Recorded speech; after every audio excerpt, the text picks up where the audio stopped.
کل ایک لمبی حدیث آپ نے سنی، اس کی کچھ باتیں آپ نے سنی، ابھی اور باتیں ہیں اس میں.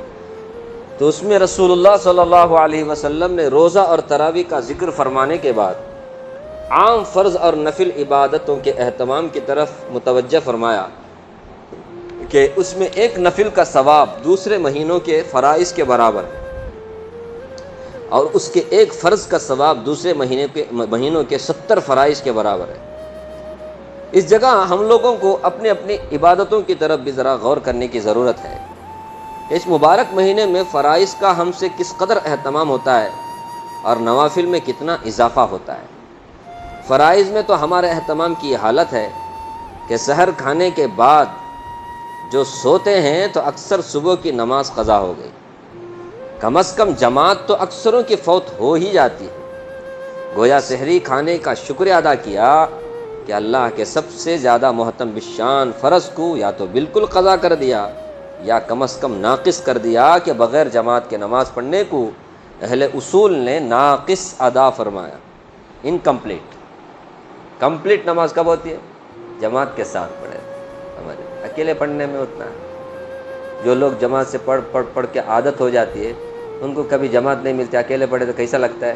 ایسا لگتا ہے پڑھیاش نہیں ہے. ابھی کیا کرنے کا، ایک سر کے اوپر ایک بوجھ ہے بول کر ایسا ہوتا ہے، ایک بوجھ میں اتار رہا ہوں اور کچھ نہیں. ایسا لگتا نہیں کیا؟ سچی بولو، لگتا نہیں؟ میرے کو تو ایسا ہی لگتا ہے، ایک گویا میں ایک بوجھ کو ہلکا کر رہا ہوں. جماعت سے پڑھنے میں جو مزہ ہے روحانی، وہ اکیلے پڑھنے میں نہیں ہے.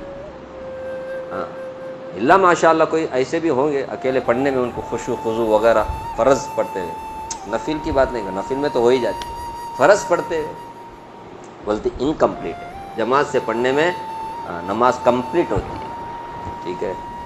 رسول اللہ صلی اللہ علیہ وسلم کا تو یہ جگہ ارشاد ہے کہ مسجد کے قریب رہنے والوں کی تو گویا نماز بغیر مسجد کے ہوتی ہی نہیں. مسجد آگے ہے، مسجد بازو ہے. کدرولی میں رہنے والے کہاں تک؟ پانڈیشور تک. کیا بولتے؟ ماشاء اللہ وہاں مسجد ہے، الحمدللہ.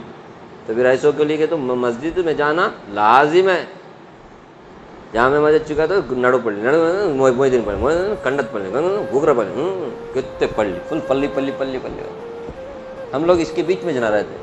ہاں ہم لوگوں کی بغیر جماعت کی نماز نہیں ہوتی. کیا خان سے مظاہر حق میں لکھا ہے کہ جو شخص بغیر عذر کے بدون جماعت نماز پڑھتا ہے اس کے ذمے سے فرض تو ساقط ہو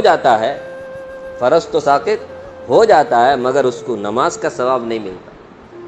کیا فائدہ پڑھ کو؟ ثواب اس لیے جماعت سے پڑھنا چاہیے. اسی طرح دوسری نماز، یہ تو فجر کی نماز کی بات ہوئی. اب دوسری نماز مغرب کی بھی جماعت اکثروں کی افطار کی نظر ہو جاتی ہے. افطار کرنے کے لیے بیٹھتے وہیں ایسی بیٹنگ کرتے بغیر سنچری کے. نہیں، میرے کو سنچری مارنا چاہیے آج. وہ اس میں بھی نماز چلی جاتی ہے، جماعت چلی جاتی ہے. اور پہلی رکعت یا تکبیر اولیٰ کا تو ذکر ہی کیا ہے، وہ تو سب کی چک جاتی ہے اکثروں کی. بہت سے لوگ تو عشاء کی نماز بھی تراویح کے احسان کے بدلے میں وقت سے پہلے پڑھ لیتے ہیں. یہ تو رمضان مبارک میں ہماری نماز کا حال ہے، جو اہم ترین فرائض میں سے ہے. ایک فرض کے بدلے تین کو ضائع کیا. ایک فرض روزہ، ایک روزہ فرض کے لیے ادھر فجر کی نماز، ادھر عشاء کی نماز، ادھر مغرب کی نماز. یہ کیا بات ہوئی یار؟ نماز بھی امپورٹنٹ ہے نا روزے کی طرح، بلکہ روزے سے بھی افضل ترین عبادت ہے نماز. روزے کے لیے نماز کیسے قضا کر سکتے؟ یہ تین تو اکثر ہیں، ورنہ ظہر کی نماز قیلولہ کی نظر، عصر کی جماعت افطاری کا سامان خریدنے کے نظر ہوتے ہوئے آنکھوں سے دیکھا گیا ہے. یہ حضرت اپنی زمانے کی بات لکھ رہے ہیں، سمجھ رہے ہیں. آج بھی ہم دیکھتے ہیں اس طرح کا تماشا. کل ایک صاحب بول رہے تھے، اتنا سب بولتے پھر بھی عورتیں کھلا لڑکیاں کھلا کھا رہے ہیں ہوٹل میں بیٹھ کر. کیسی ہمت ہے نہیں اللہ کے حکم کو اس طرح سے توڑنا، وہ بھی کھلا. ایسا کا کیا ہوگا؟ ایسی قوم کیسے کامیاب ہوگی؟ یہ تو اپنے لیے بربادی ہم لوگ خرید رہے ہیں اور کچھ نہیں ہے. نہیں، ان کو منسس رہیں گا، ان کو حیض آتا رہیں گا، تو حیض آتا رہیں گا تو سب کو دکھانے کا منجے حیض آلے کو ہے. اچھا لگتا ہے. فقہ نے نہیں لکھا ہے جس کو حیض آتا ہے اس کو روزہ نہیں ہے تو وہ روزے داروں کے جیسا رہنا، روزے داروں کے جیسا رہنا، اسے کھانے کی ضرورت ہے، نہیں کھائی تو مریں گی تو پھر چھپ کر کے جا کے کھانا، سب کو دکھا کر کے کھا رہے ہیں، کیا کر رہے ہیں یہ؟ رمضان کا انسلٹ نہیں کر رہے ہیں ہم لوگ؟ ہاں ہاں ہاں ہاں چھپ کے کھا رہی تھی، ہاں تو چھپ کے کھائے، ٹھیک ہے۔ ہندو، یا اللہ، یہ دیکھو، یہ پرسوں جمعہ میں آپ نے ایک سنا تھا مجوسی کے بارے میں نے کتابیں میں لکھا ہے، کتابوں میں پڑھا بول کر کے بولا تھا نا، مجوسی نے اپنے بچے کو ڈانٹا، مجوسی آگ کی پوجا کرنے والا، مسلمانوں کا مہینہ ہے، رمضان کا روزے کا مہینہ ہے، سب ایسا مت کھا بیٹا۔ اللہ نے اس کے اوپر رحم کیا، اس کو ایمان کی توفیق دی، اللہ اس عورت کو بھی دے دے، کیا مشکل ہے اللہ کے لیے؟ یہ ابھی آپ کے سامنے دیکھے سو آدمی، ابھی کل کے دن میں جمعہ میں بولا، کہاں کا واقعہ بولوں مت، ایک دم آنکھوں دیکھا ہوا، ایک غیر مسلم احترام کر رہی ہے اور یہ برقع پہن کر کے ہماری لڑکیاں بے احترامی کر رہی ہیں، انسلٹ کر رہی ہیں۔ ابھی آپ بتاؤ نا، ہم ایسی قوم ہیں کہ ہم کو عزت ملے کہ ہم جو چاہتے ہیں ویسے پارلیمنٹ میں بل پاس ہو یا ہمارے خلاف میں ہو؟ آپ بتاؤ نا۔ میں تو ہمیشہ بولتا ہوں، ابھی جو سلامتی کے ساتھ ہم بیٹھے ہوئے ہیں نا، یہ اللہ کا بڑا فضل ہے، ورنہ ہم دھرتی کے اوپر رہنے کے بھی قابل نہیں ہیں، ہم تو دھرتی کے بوجھ ہیں، ہم کو تو نیچے رہنا چاہیے تھا۔ جتنا دن ملا ہے نا، اللہ کا کرم بولو، یہ اللہ کو منانے کے لیے، آخرت بنانے کے لیے اللہ نے ایک موقع دیا ہمارے کو، کتنا افسوس ہوتا ہے۔ کیا چھپ کر کے ایک عورت، وہ بھی ہندو عورت، اللہ اللہ ہم سب کو رمضان کا احترام کرنے کی توفیق عطا فرمائے۔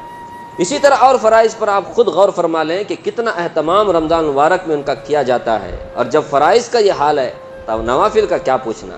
اشراق، چاشت تو رمضان مبارک میں سونے کے نظر ہو ہی جاتے ہیں، اوابین کا کیسا اہتمام ہو سکتا ہے جبکہ ابھی روزہ کھولا ہے اور آئندہ تراویح کا سحم ہے، اور تہجد کا وقت تو تہجد کا وقت تو ہے ہی عین سحر کھانے کا وقت، پھر نوافل کی گنجائش کہاں نے کے لیے۔ لیکن یہ سب باتیں بے توجہی اور نہ کرنے کی ہیں، تو ہی اگر نہ چاہے تو باتیں ہزار ہیں۔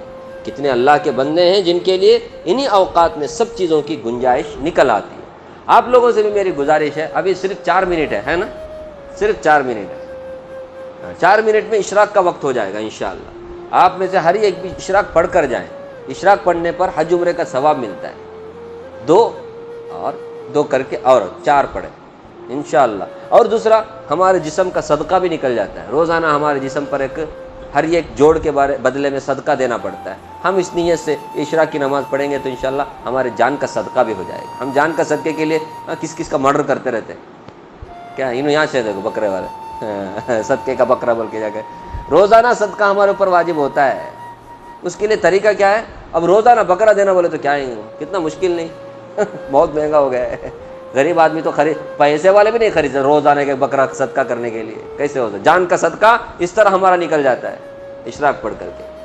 اس لیے نوافل کا بھی اہتمام کریں، خاص کر کے رمضان مبارک میں تو ہونا ہی چاہیے نوافل کا اہتمام، ٹھیک ہے۔ اب ایک اور بات ہے، اسی کیا بولتے ہیں اس کو، کچھ اپنے اس زمانے کے اللہ والوں کا کچھ تذکرہ حضرت نے کیا ہے۔ اللہ والوں کا تذکرہ فائدے سے خالی نہیں ہے، تھوڑا سا پڑھ لیتے ہیں۔